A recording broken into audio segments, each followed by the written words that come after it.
Написал все его сказки. Это не о физике, это о душе. Да. Это то, чего мы не знаем вообще на самом деле.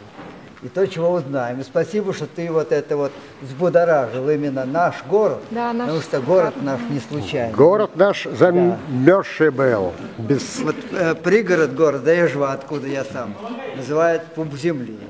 Здесь не город, пуп земли мы с тобой возвели.